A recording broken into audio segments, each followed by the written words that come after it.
You're tuning into Black and White Sports on YouTube. The no-holds-barred truth on sports.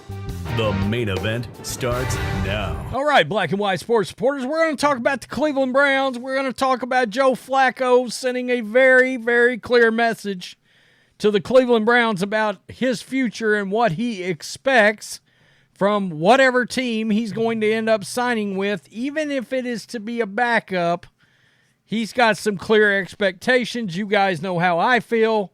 If I'm the Cleveland Browns with that team as it's currently constructed, knowing Nick Chubb is coming back, there is no world in which Joe Flacco is not my starting quarterback day one next year. It's just not going to happen. He came out of nowhere. He obviously loves that system he's playing in.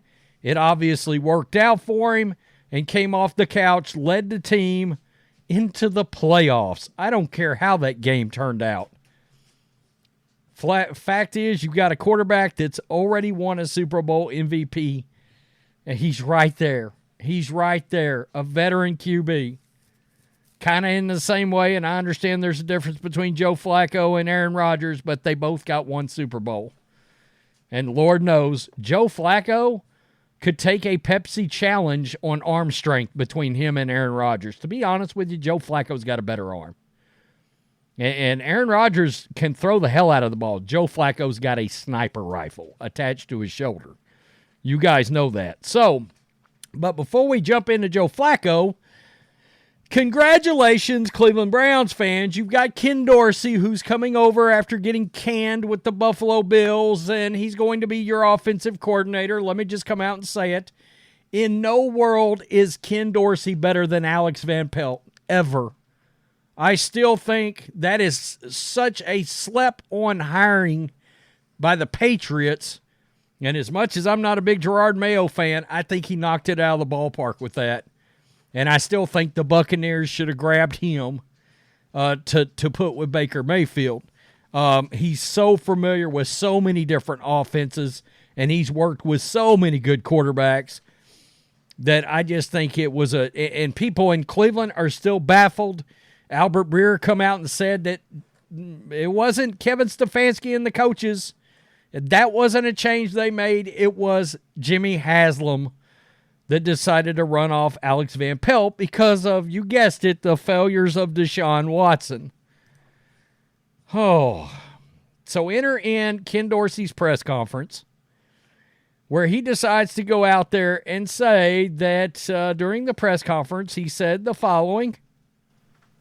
He's one of the premier quarterbacks in this league, and from everything I've heard about him, a really quality human being, so I'm just excited about that opportunity. He's one of the premier quarterbacks in this league, and from everything I've heard about him, a really quality human being. So I'm just excited about that opportunity. Okay, and in case you don't realize what he's talking about Deshaun Watson being a really quality human being. Wait, what? Deshaun who?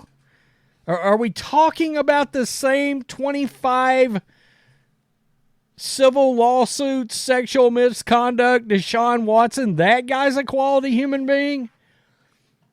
So as you can imagine, this was not missed. It wasn't.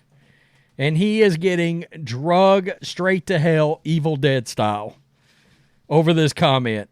So the first comment right here, aside from the whole sexually assaulting 24 women, I've also heard he's a great guy. God. Watson is literally not allowed to arrange a private massage. Any and all are team cleared, which means they are men. Ask Dorsey if he would leave Deshaun alone with a female he cared about. Oh, I would love to see that response. Ken Dorsey, when seeing Deshaun Watson, a little Shaq, you can't fool me. I'm familiar with your game. Yeah. Ken Dorsey confirmed. No internet. Who's going to tell him? Is it opposite day? ? Wow. This pretty much is his last chance. Better make the most of it. Are we talking about Deshaun Watson or Ken Dorsey or both? Does that include the massages? Just wondering. Wow. That comment in no way, shape, form, or fashion will be scrutinized.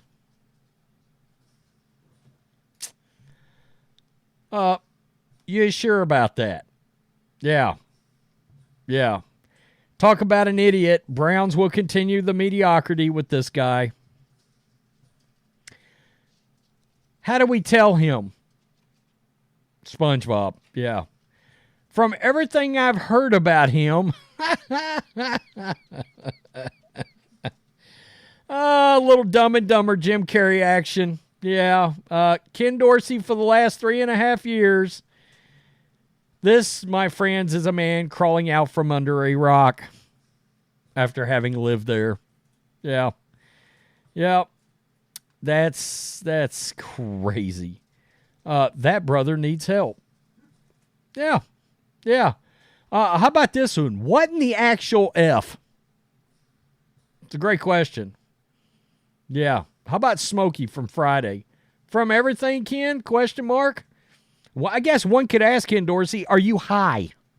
That's a great, yeah, this person, what? Okay. Wow. Unbelievable. This just in. Ken Dorsey also likes massages. Oh, and we're going to end on this one.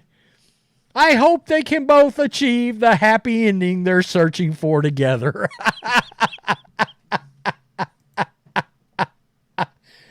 Oh, God almighty.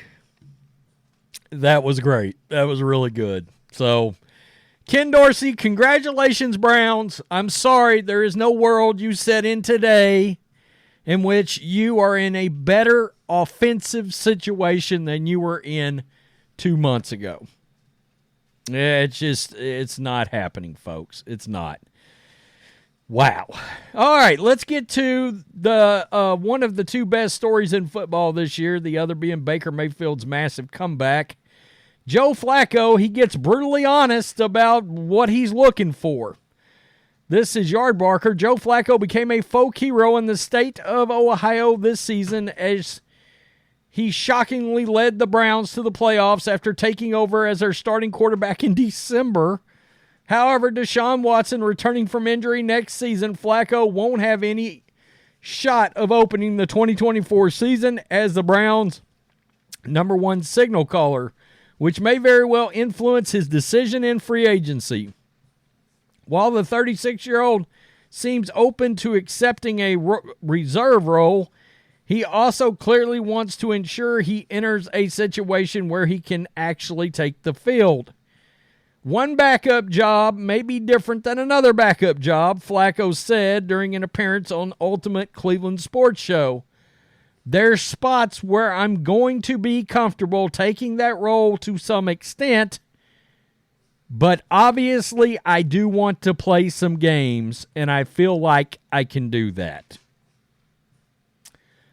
Last month, Flacco said he would consider returning to Cleveland, but he did not want to rush anything, which indicates that while he enjoyed his time with the Browns, he may be in search of a greater opportunity. I really think that Flacco, and by the way, guys, 5 starts, 1,600 yards, 13 touchdowns. I mean, passer rating 90. 4-1 in 5 games, too, as well, for Joe Flacco. So, that just tells you right there, he's sending a clear message. He wants to go somewhere where he's going to be able to play football. Now, one could argue maybe he should re-sign with Cleveland. Because as I've talked about, have we really and truly seen good football out of Deshaun Watson yet? Now, the problem that presents for Cleveland fans and for Kevin Stefanski, who I believe has done a phenomenal job of navigating between $230 million of handsy and Joe Flacco and all these injuries, I don't know that there's a world where Jimmy Haslam's going to allow Deshaun Watson to be benched over performance. Now, he might. Now, I think, technically speaking, I think Stefanski already benched him for performance, but I think they said he was hurt. That's my opinion, and I've thought that for a while. But we also don't know if Jimmy Haslam and DePodesta chewed out Kevin Stefanski's ass over that and threatened his job. Somebody had to go. Alex Van Pelt was the fall guy. I don't think Watson can play. And that could end up being a disaster for Browns fans. Tell me what you think. Peace. I'm out. Till next time. Thanks for watching the show. Be sure to like, comment, and subscribe. Be sure to tune in next time on Black and White Sports.